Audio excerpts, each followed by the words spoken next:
Okay. Hi everyone. Today Mr. Nanang from Shrimp Improvement Systems, Florida is with us, and Yomil, he is my friend. He's staying in India itself.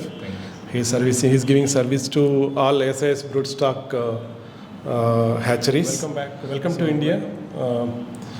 Today I'm going to ask you a few questions regarding your broodstock. First of all, before going to the topic, please explain in brief about the biosecurity protocols at SIS, Florida or Hawaii, and a little bit about your surveillance program. Okay, thank you very much, Mr. Rafi. Regarding the biosecurity protocol in Florida, so basically we take the water coming from the underground. So basically the water is already very clean, yeah. And then after that, of course, going to the serial sterilization and process, then to make sure that basically our facility, all our facility, BMC facility in both Florida and Hawaii, always SPF. So we need to maintain that. And then regarding the biosecurity side also, we really don't bring the visitor to enter our facility. So we only let our own manpower workers to go to the facility, while for the visitor, they only stay in the office and then see through the CCTV. That part of our biosecurity that we use, and also our facility in Florida is like all the indoor facility. So of course we can say that the biosecurity is very, very strict there. And then but the surveillance is we have a regular monitoring for all our animals, yeah, that we send to collaborate with the UAZ, Arizona University, to monitor all the disease in the list of the OIE, including the recent emerging diseases such as like SSIV and also the TPD that is required for the shipment. Also right now, many countries already like concerns about the TPD, yeah, China, Vietnam, and even I think India also already start asking the TPD. Put on the list. Yeah, already put in the list of the certificate for the shipment. So yeah, we do that surveillance for all our animals in a facility. Okay. So what are the different broodstock lines you have right now, and what are the broodstock lines you are supplying to India, and how you have selected those lines? Okay, about the broodstock development programs. So of course there is the differences from the 20 years ago until now, because there is a improvement in every generation that our R&D make. So they will select like for recently for our Hardiline, especially in India, that we also try to improve our growth and our hardiness in our Hardiline, so that basically we can see also in a recent result. But in terms of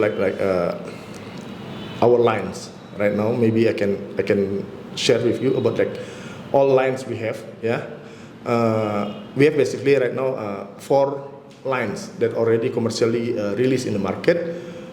First, from the fastest growth until the most resistant animal, we have a Supplier line. Supplier line is the fastest growing animals that we have, and then we have a growth line. Also, they have balance between the faster growth, and also the resistance. Yeah, basically these 2 lines that right now is mainly for our Vietnam and China market. Yeah, we have about 65% market share in Vietnam, and then currently we have about 35% market share in China using this growth line. So, but this growth line basically is for the we can say good environments, yeah, good biosecurity, good water quality, less disease, that kind of thing. So less challenge, and then yeah, we can say that also for the advanced farmers, yeah, who can handle these animals. Yeah, while the third product that we have is the Hardiline. That we know that the Hardiline is mainly for the India market, because we have seen the performance, the consistency of the performance, and also the stability of the performance in India environment. So Hardiline is basically balance, our balance line between the growth and also the hardiness. That right now we can see that can perform in all our areas in India. So that's our third product. And then the fourth product, the last product, is the most resistant animal that we have right now is the Hardiline Plus in India. We have also in India. This line basically designed for the red zone area. So where the farmers thinks that their farms cannot handle Hardiline anymore. Let's say like usually they can get easily to get 90%, 100% survival. But right now, maybe they suffer because of the disease and etc. And then the survival only like 70%.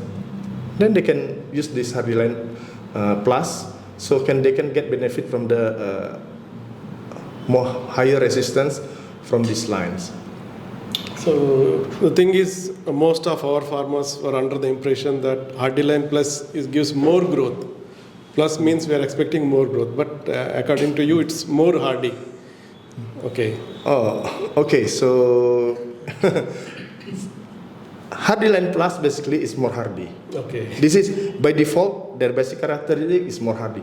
But the interesting thing is like when we combine this Hardiline Plus and then India farming that use low density, okay, then we can see these animals also can have a potential to grow fast. Yeah, but we will never say that this animal will grow faster than Hardiline. Basically, it's not like that by default. And if they are in the same condition, in the good condition, let's say like that, with less challenges and etc., with the same factors like density and everything, we can see basically the Hardiline still can give higher growth compared to the Hardiline Plus. Okay. So in fact, your team is visiting regularly, meeting the farmers and getting the feedback, and he's meeting the hatcheries every day. So what is a suitable density for Indian farmers? Like, the carrying capacity of the Indian farms. So what is your suggestion on stocking density especially? Okay. Because what we always see that based on our observation, our monitoring that we have done since few years ago, that we are seeing that if we use 100 one leg per acre. Okay. This is the so-called the best density that the farmers can use. Okay. Yeah, especially for the Hardiline. Yeah, this is because mostly our product is Hardiline. But the most important is how much the allowance, because the problem that we have seen is okay, we farmers buy 1 leg, but they also get extra 1 leg Bonus. Yeah. 1 leg bonus. Yes. So this one eventually will make the actual density will be higher than their plan. Okay. And then after that, but sometimes the farmers maybe they don't use the actual density, the actual population. So they only use the so-called their net numbers, yeah, we can say like that. So they still keep thinking that, oh, okay, I put 1 leg, that kind of thing. So the feeding and everything, yeah, will be they will make some mistakes there. Yes. Because they don't consider with the actual numbers. So the animal mostly will get underfeeding. Okay. The animal will be unhealthy.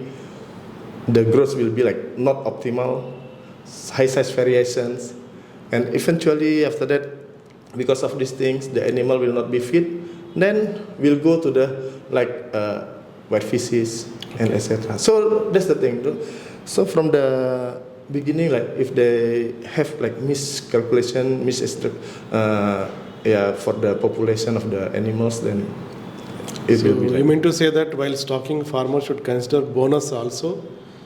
And feed accordingly. Correct. Stock for the accordingly and feed feed accordingly. accordingly. So then Yes. only you can get desired results. Correct. Yes, that's what we are trying to share also. And then the important thing also, the habit for this Hardiline. Basically, the animal is like slow eater. Okay. They are not like aggressive like as a gross line. Okay. So meaning that we also need to think about like feeding them with the optimal feeding. So we cannot like always follow their empty in my feed tray, so I add more. Every time I add more. So the eating pace of these shrimps cannot catch up the additional of feed. So eventually this additional of feed will become like excessive feed, will become like a waste in a pond, and then create a lot of problem.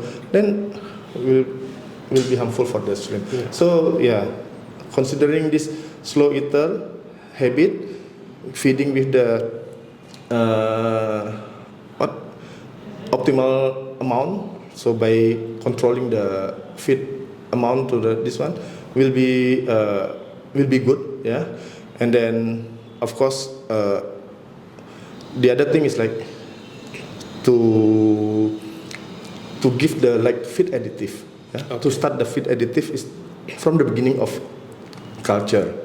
What feed additive do you suggest?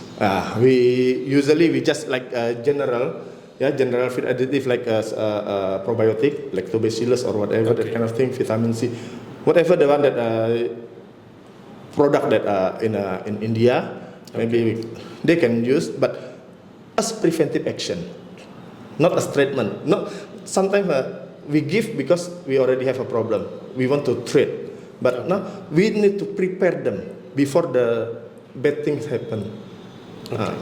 Good quality seed plus application of this feed additive from the beginning to prepare the shrimp healthy gut, maybe can help, for sure can help the animal when the environment's getting worse. And then another question coming to hatcheries. Yes, sir. So the major problem in India is EHP. So EHP can come through hatchery, or it may be already there in the either water or soil of the farm. So coming to hatcheries, what precautions hatcheries has to take, or on the other hand, what mistakes hatcheries are doing? So okay, I think if we are talking about the hatchery, maybe Mr. Yaumil can explain more, about biosecurity and etc. Feeding. Thank you. When we talk about the EHP, for the first step that we can do is to make sure that broodstock is SPF first, and then after that we need to consider the input from the outset, like a feed, water. From the water section, water treatment, we need to make sure that all the protocols, like starting from the water intakes, then coming to the disinfection, ozonation or chlorination, meet the standard, minimum standard for the treatments concentration. After that, coming to the broodstock as our product, we need to make sure that all inputs come to the animals is free of the pathogen. So especially coming from the fresh feed, like polychaete, squid, krill or mussel, we need to make sure that all this feed is already disinfected with any kind of the chemicals, like mostly we use iodine. But for polychaete, I suggest to use the culture worm or SPF worm, not suggest to use the local worm, because this is the main pathway ESP come to the hatcheries. okay. So coming to hatchery water treatment. Yeah. So what do you suggest? What chemical or either bleaching or ozone? What dosage you suggest to kill EHP in the water? To kill the EHP, actually, this is the spore, the fungus spore. Okay. So basically, what we can do is playing with the pH. Because coming to the chlorine or ozonation, actually this cannot kill the EHP. So we need to do the like a pH shocks to kill in the water. in the facility, the tank facility. Okay, facilities. Okay, I'm Yeah, talking about yes. water. But in the water, we can use the ozone. Actually, that can kill the spore in a certain degree. Yeah. What concentration of ozone? Ozone we can use concentration. We can say like 400 to 600 ORP. ORP for ozone. So 400 to 600 ORP can inactivate EHP. Yes, and Sure. then we need to check again, sir. But that's level. Why we choose that level? Because Okay. if we take more than 600, the process of the deozonization will be more difficult Yeah. to get. That's why usually we wash the polycat also. If we get from local, yeah. If there is no option, we suggest to wash with ozone in the 1-2 hours flow through Okay. to kill the EHP spore. Okay. So another question is regarding this.